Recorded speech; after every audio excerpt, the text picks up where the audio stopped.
Assalamualaikum warahmatullahi wabarakatuh. Di sini saya akan menjelaskan tentang goror dan juga maisir.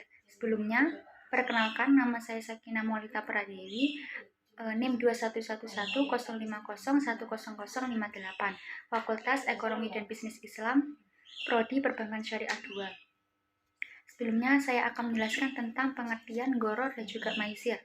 Pengertian goror sendiri itu menurut bahasa dimaknai dengan al-khotar dan juga al-tagrir, yang berarti suatu penampilan yang menimbulkan kerusakan atau sesuatu yang tampaknya menyenangkan namun membuat kebencian atau membuat kerugian terhadap orang lain. Nah, goror itu merupakan jual beli atau transaksi yang mengandung unsur ketidakjelasan. Jadi goror itu termasuk larangan transaksi atau perekonomian dalam Islam. Adapun pengertian dari maisir sendiri, secara harfiah dalam bahasa Arab, kata maisir itu adalah memperoleh dengan sangat mudah tanpa adanya kerja keras, atau mendapat keuntungan tanpa adanya bekerja.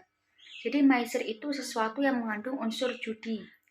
Kalau menurut Muhammad Ayub, baik maisir maupun kimar itu dimaksudkan sebagai permainan atau untung-untungan atau yang dinamakan dengan game of change. Dengan kata lain, yang dimaksud dengan maisir itu adalah suatu perjudian. Dan selanjutnya tentang materi dengan landasan hukum.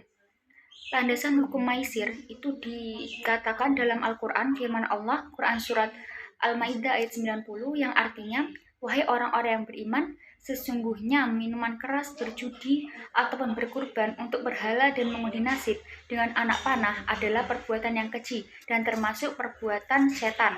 Maka jauhilah perbuatan-perbuatan setan tersebut itu agar kamu beruntung.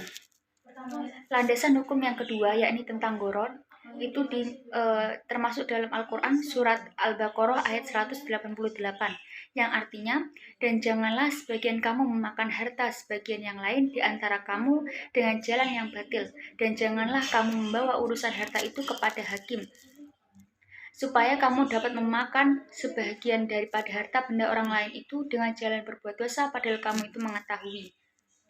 Selanjutnya, tentang macam-macam goror dan juga maisir. Macam-macam goror atau jenis-jenis goror itu dibagi menjadi 3. Yang pertama itu jual beli barang yang belum ada atau makdum, artinya jual beli habal al-habalah atau yang artinya janin dari dalam hewan ternak.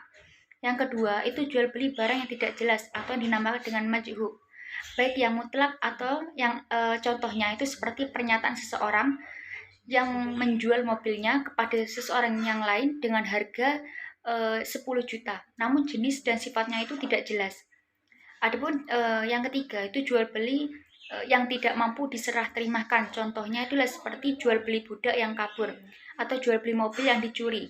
Jadi ketidakjelasan ini juga terjadi pada harga barang dan juga pada akad jual belinya. Yang kedua yakni macam-macam maisir atau judi, terbagi menjadi 4, yakni ada judi massal, yaitu judi yang bisa diikuti oleh jutaan orang dan dimanapun berada. Undian dalam judi massal tersebut berbentuk lotre, loto, forecast, togel, dan juga sebagainya, di mana mereka hanya memiliki nomor tertentu. Yang kedua, judi dalam bentuk taruhan, misalnya balapan kuda, anjing, sambung ayam, boksen, maupun sepak bola. Yang ketiga, judi antar sesama penjudi lainnya seperti permainan domino, high domino yang sekarang sudah marak di kalangan remaja, terus poker, dadu, dan juga lain-lain. Yang keempat, yakni judi antar manusia dan juga mesin, misalnya main jackpot, Mickey Mouse, dan juga dingdong. Arti yang lain. Yang keempat, materi tentang contoh praktek goror dan juga maisir dalam bermuamalah. Jadi dalam praktek goror itu dibagi menjadi 4, yakni ada praktek yang berbentuk harga, di mana contohnya itu adalah jual beli sepeda motor secara kredit. Apabila sepeda motor tersebut dilunasi dalam jangka waktu singkat atau lebih cepat, maka bunga yang dikenakan akan sedikit atau lebih kecil. Tapi bila dilunasi dalam jangka waktu yang panjang, maka bunga pun juga akan lebih besar atau mahal. Kualitas dan contoh praktek goror yakni kualitas, ini contohnya jual beli sapi yang masih dalam perut induknya. Jual beli ini dilarang dalam Islam karena kedua belah pihak, baik itu pembeli maupun penjual, tidak mengetahui bagaimana kualitas sapi saat nantinya itu lahir apakah pemilik atau penjual itu dirugikan ataupun diuntungkan. Yang ketiga itu kuantitas. Jadi pembelian seluruh hasil panen ketika pohon atau tanaman itu belum menunjukkan hasilnya. Pastinya dalam perekonomian Islam itu kan jual beli ini dilarang dan tidak diperbolehkan atau diharamkan. Karena kedua belah pihak, baik penjual maupun pembeli tidak mengetahui berapa kuantitas hasil panen yang akan diperjualbelikan. Yang keempat itu waktu penyerahan. Penjual motor yang sedang hilang dicuri, contohnya.